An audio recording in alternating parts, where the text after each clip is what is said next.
What if I told you that somewhere in the mountains of Switzerland, there's a woman who remembers the exact moment she was born? Not the way you might think, not some vague childhood memory or a story told by her mother. She remembers it because she was there, floating above the delivery room, watching from the ceiling as her own body entered this world.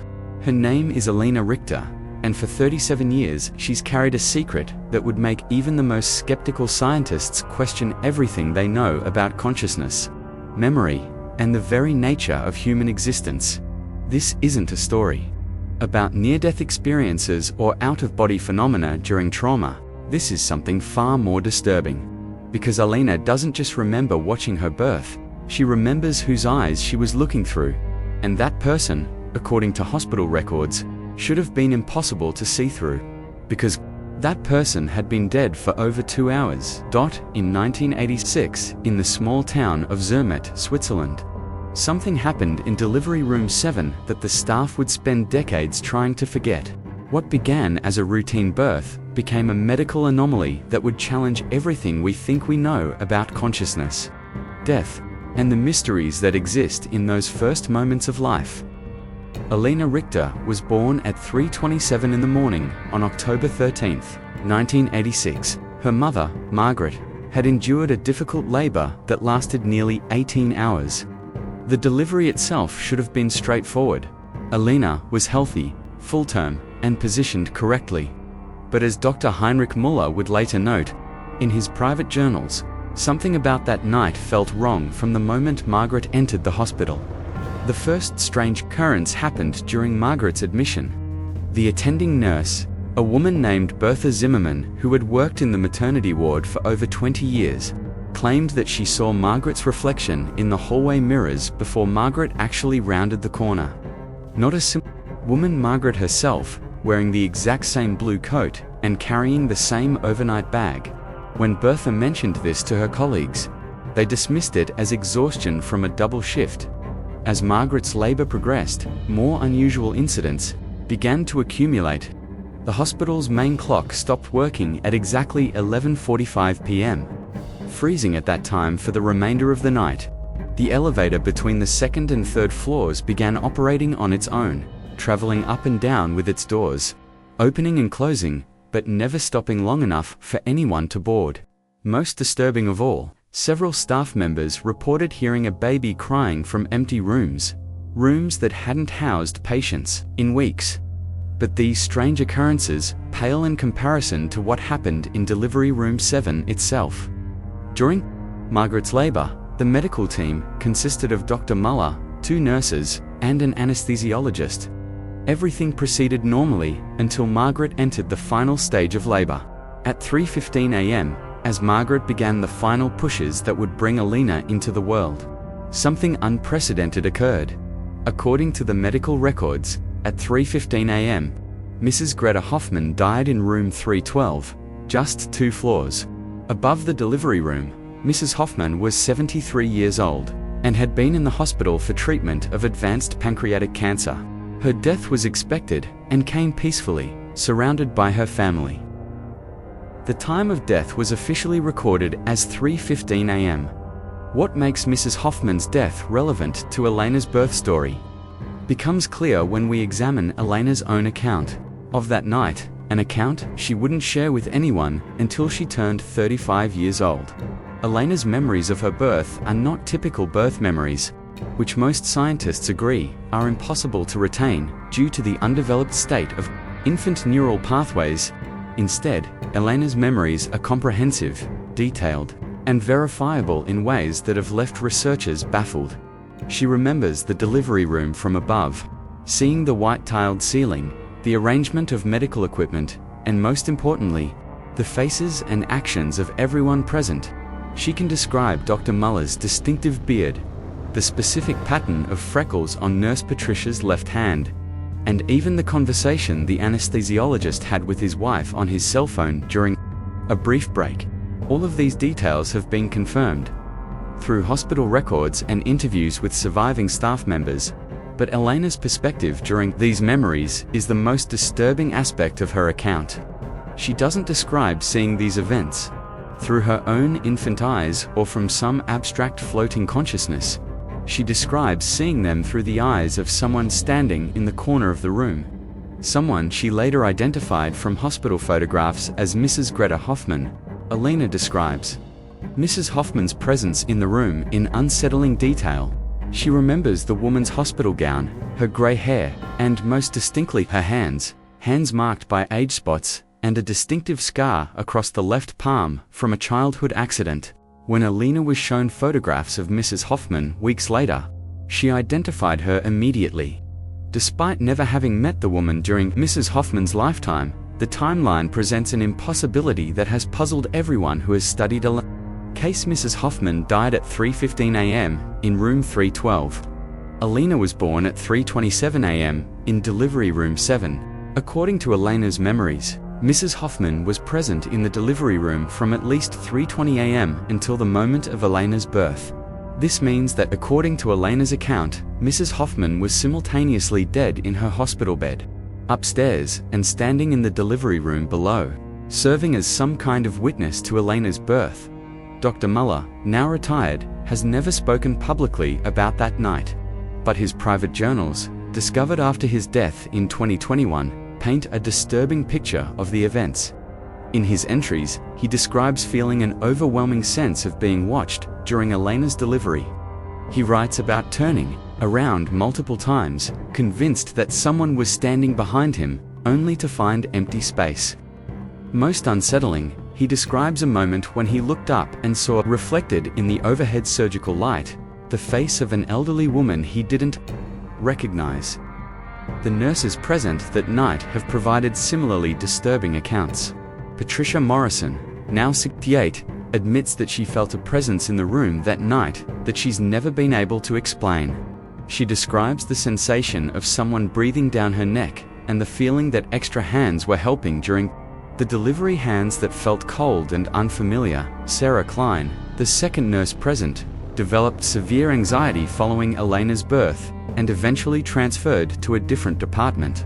Before her death in 2015, she confided to her daughter that she had seen someone in the delivery room that night who wasn't part of the medical team, an elderly woman in a hospital gown who seemed to be observing the birth with intense interest. The anesthesiologist, Dr. Franz Weber, provides perhaps the most chilling account. He claims that during the final moments of Alina's birth, he noticed that the room had become unusually cold, and that his breath was visible in the air.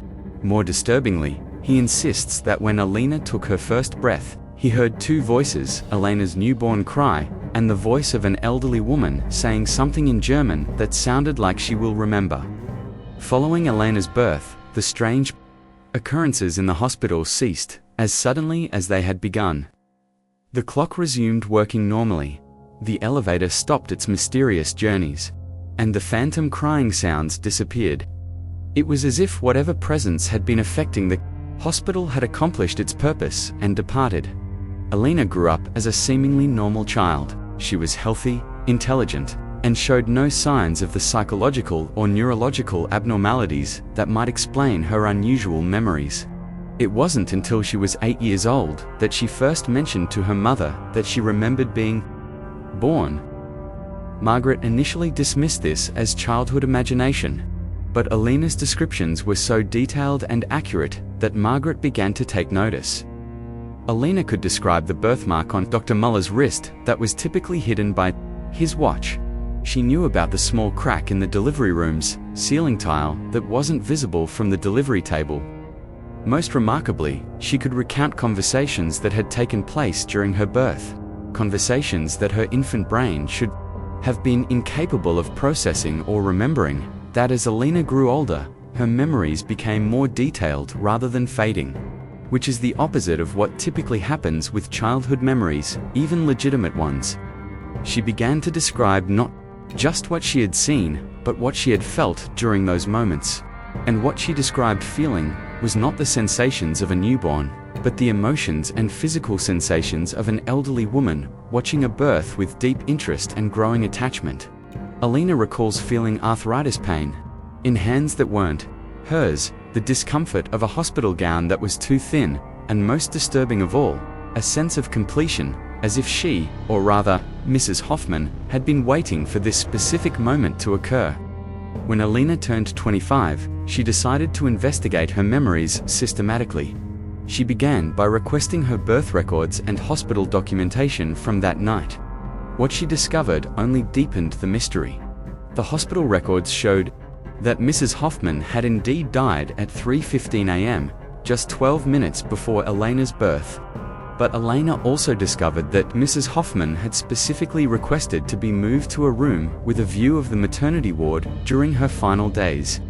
The nurse's notes indicated that Mrs. Hoffman had become increasingly fixated on the sounds coming from the delivery rooms and had asked repeatedly about the babies being born. Most disturbing of all, Alina found a note in Mrs. Hoffman's medical file, written by her attending physician just days before her death. The note mentioned that Mrs. Hoffman had become convinced that she would be present for an important birth, and that she had repeatedly asked to be taken to see the new arrivals. In the maternity ward, Elena's investigation led her to Mrs. Hoffman's surviving family members. What she learned from them added another layer of strangeness to her story. Mrs. Hoffman had been married, but had never been able to have children of her own. Her family described her as having an almost obsessive interest in babies and childbirth, and she had worked as a midwife in her younger years before medical regulations required formal training. They also revealed that Mrs. Hoffman had experienced what she described as prophetic dreams. Throughout her life, dreams that often came true in unsettling detail. In the weeks before her death, Mrs. Hoffman had told her family that she had been having vivid dreams about a birth that would take place in the hospital. She described details about the delivery room, the medical staff, and even the timing that would later prove to be remarkably accurate. Most disturbing, she told her family that in these dreams, she was present for the birth, but not as herself. She was somehow connected to the baby being born. Elena's research also uncovered a disturbing pattern in the hospital's records. Over the years following her birth, several other unusual incidents had occurred in Delivery Room 7. Mothers reported feeling watched during their deliveries, and staff members continued to experience unexplained cold spots and the sensation of an additional presence in the room. In 2003, a mother named Lisa Brennan gave birth in the same room, and later described seeing an elderly woman standing in the corner throughout her labor. When shown photographs, she identified Mrs. Hoffman as the woman she had seen. Despite Mrs. Hoffman having died 17 years earlier, these incidents eventually led the hospital to renovate Delivery Room 7 completely in 2005, changing not only the equipment and layout but even the room number. Since the renovation, no similar incidents have been reported. Elena's story raises profound questions about consciousness, memory, and the nature of death itself. If her memories are accurate, and the evidence suggests they are, then what exactly happened in that delivery room? Was Mrs. Hoffman's consciousness somehow present during Elena's birth? And if so, how did Elena access those memories?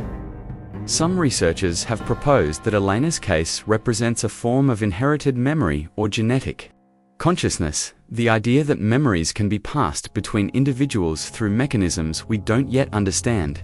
Others suggest that her case demonstrates the existence of some form of consciousness transfer or spiritual attachment that occurred at the moment of her birth.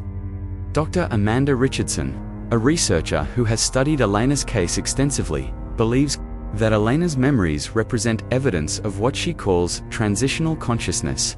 The idea that in the moments surrounding birth and death, consciousness becomes more fluid and can be shared between individuals in ways that violate our normal understanding of individual identity. Elena herself has a different theory. She believes that Mrs. Hoffman's intense desire to experience childbirth, combined with her death occurring at the exact time of Elena's birth, created some kind of psychic connection that allowed Mrs. Hoffman's consciousness to witness the birth. Through Elena's developing awareness, in Elena's view, she didn't just observe her own birth, she experienced it as both the baby being born and as the woman who had longed to witness such an event. This dual consciousness would explain why Elena's memories are so vivid and detailed. She wasn't just a passive observer, but was experiencing the birth through two different perspectives. Simultaneously, her own emergence into life and Mrs. Hoffman's fulfillment of her deepest longing. The psychological impact of carrying these memories has been significant for Alina. She describes feeling as though she has lived parts of two different lives, her own and fragments of Mrs. Hoffman's. She reports dreams where she experiences Mrs. Hoffman's childhood memories, her wedding day, and her struggles with infertility. These dreams are so vivid and detailed that Alina has been able to verify many of the details through historical records and interviews with Mrs. Hoffman's family. Alina also describes feeling a deep sense of grief and loss that she cannot fully explain, emotions she believes stem from Mrs. Hoffman's unfulfilled desire for children. This has affected Alina's own relationship with motherhood. She has chosen not to have children, not because she doesn't want them, but because she fears that the experience might somehow interfere with or complicate the memories she carries. The medical community remains divided on Alina's case. Some dismiss her memories as elaborate confabulation or false memory syndrome. Others point to the verifiable details in her account as evidence that something genuinely unexplained occurred. A few researchers have suggested that Alina's case might represent a form of reincarnation or soul transfer. Though these theories remain highly controversial, what makes Alina's case particularly compelling is her consistency over the decades. Despite numerous interviews, psychological evaluations, and attempts to discredit her story, Alina's account has remained remarkably stable. The details she provides have been verified whenever verification is possible, and she has never been caught in contradictions or false claims. Alina now works as a counselor, specializing in helping people process unusual memories and experiences. She has chosen to share her story publicly in hopes that it might help others who carry similar unexplained memories feel less isolated and more understood. The delivery room where Alina was born has since been converted into a storage space. The hospital administration made this decision in 2010 after a series of incidents involving both staff and patients reporting unusual experiences in the area. While the hospital officially cites practical renovation needs for the change, internal memos obtained through Alina's research suggest that the persistent reports of paranormal activity played a significant role in the decision. Alina's story forces us to confront uncomfortable questions about the nature of consciousness, death, and memory. If consciousness can survive death, even temporarily, and if memories can be shared between individuals, then our understanding of individual identity and the boundaries of self become much more fluid and mysterious. Whether you believe Alina's account or not, her story represents one of the most well-documented cases of impossible memories in modern medical literature. The verifiable details, the consistency of her account, and the supporting evidence from hospital records and witness testimonies create a compelling case for something extraordinary having occurred in that delivery room on that October night. In 1980-6, Alina continues to carry Mrs. Hoffman's memories alongside her own, serving as a living bridge between two different lives and experiences. She describes her role not as a burden, but as a privilege, the chance to ensure that Mrs. Hoffman's deep love for new life and her longing to be part of the miracle of birth was finally fulfilled, even if in a way that neither woman could have anticipated. In the end, Alina's story reminds us that the mysteries of consciousness and death remain largely unsolved. In those crucial moments when life begins and life ends, perhaps the boundaries between individual selves become more permeable than we realize. Perhaps consciousness is far more complex and interconnected than our current scientific understanding suggests. And perhaps in that delivery room in Zermatt, Switzerland 37 years ago, we witnessed a glimpse of something that challenges everything we think we know about what it means to be human, to be conscious, and to carry memories that may not entirely be our own. Alina Richter remains the only person known to have clear, verifiable memories of her own birth from an external perspective. Her case continues to puzzle researchers, inspire debates about consciousness and memory, and remind us that there are still mysteries in this world that science has yet to explain. Whether her memories represent a genuine paranormal phenomenon or an unknown neurological capability, Elena's story stands as one of the most extraordinary and unsettling accounts of human memory ever documented.